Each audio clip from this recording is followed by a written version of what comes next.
The technique described is recommended by the Australian College of Operating Room Nurses and is based on available research at the time of filming. The technique is published in the current ACORN standards, guidelines and policy statements. We will be demonstrating a 5-minute scrub as the first scrub of the day. Subsequent scrubs of 3 minutes for between cases is current recommended practice. If the nails are to be cleaned, a sterile nail brush should be prepared prior to commencement of the scrub. Generally, nails are cleaned as part of the first scrub of the day. The water should be adjusted to a comfortable temperature and be at an even flow so as not to splash the front of the scrub attire. The hands and arms are rinsed and an antimicrobial agent used. The hands should be thoroughly washed for 30 seconds before proceeding to wash the forearms, including the elbows. It is recommended that water be turned off between rinses as an environmental consideration.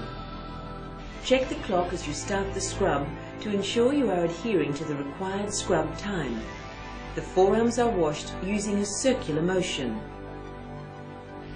As your hands are required to be the cleanest, you should not, once you have washed up to your elbows, return to your hands.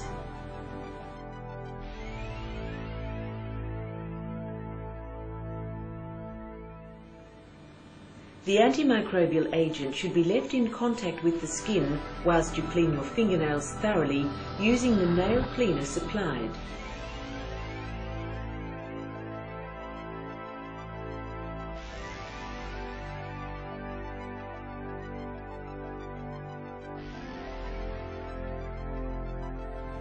Having cleaned your nails, the hands and forearms should be rinsed. The principle to be followed is to keep your hands higher than your elbows and allow the water to run in one direction only. This ensures that microorganisms from your elbows do not flow back down to your hands.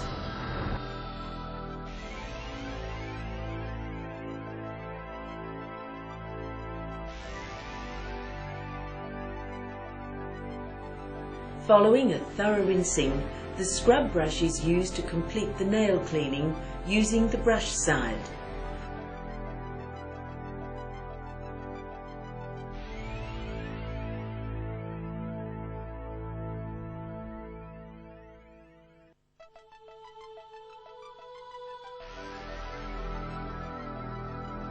Commercially packaged brushes have a spongy side which can be used to wash your hands, ensuring that the antimicrobial agent is in continuous contact with your hands for a minimum of 2 minutes, as per current recommended practice.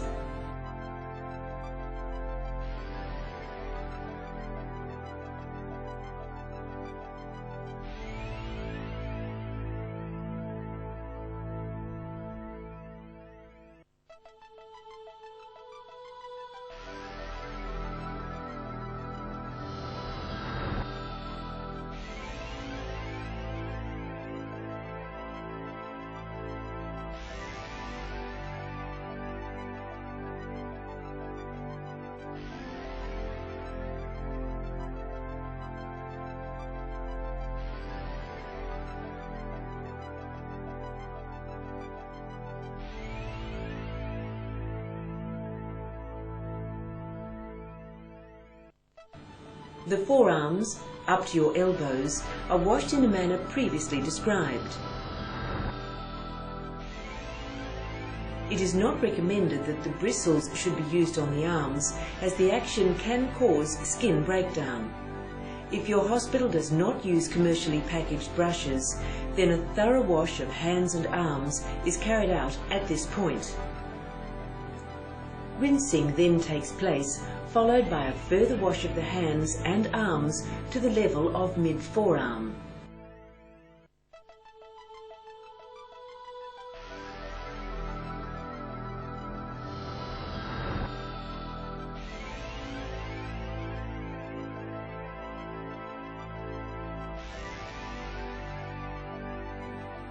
Please note that the technique described is recommended for the first scrub of the day.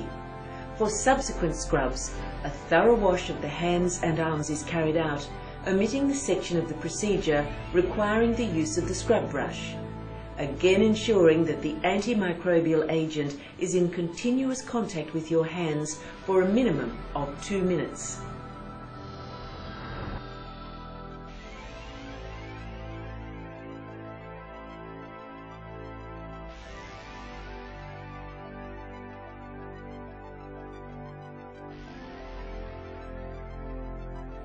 The final stage of the scrub should be a last thorough wash of the hands, followed by a final rinse. If you contaminate your hands or arms during the scrub, you will need to start the scrub again.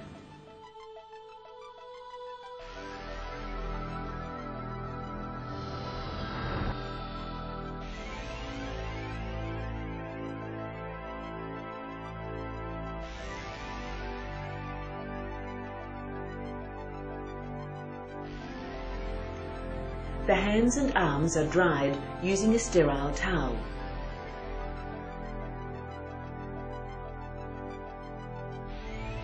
Remember to keep your hands higher than your elbows and away from your scrub attire.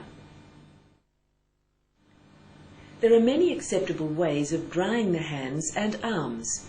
The method demonstrated uses a dry corner of the towel for each hand and arm. Other methods used divide the towel in half. If your hospital uses 2 towels, then use 1 for each hand and arm. The principle used here is that a dry section of the towel is used for each hand and each arm. You should dry the arms in one direction only, from hand to elbow, and take care not to return to the hands. Extend your arms whilst drying and take care not to touch your scrub attire with the towel. The towel is sterile, but your scrub attire is not. Donning powder-free gloves is much easier if your hands are dried thoroughly, so don't rush this step. The towel should be carefully discarded in the linen skip.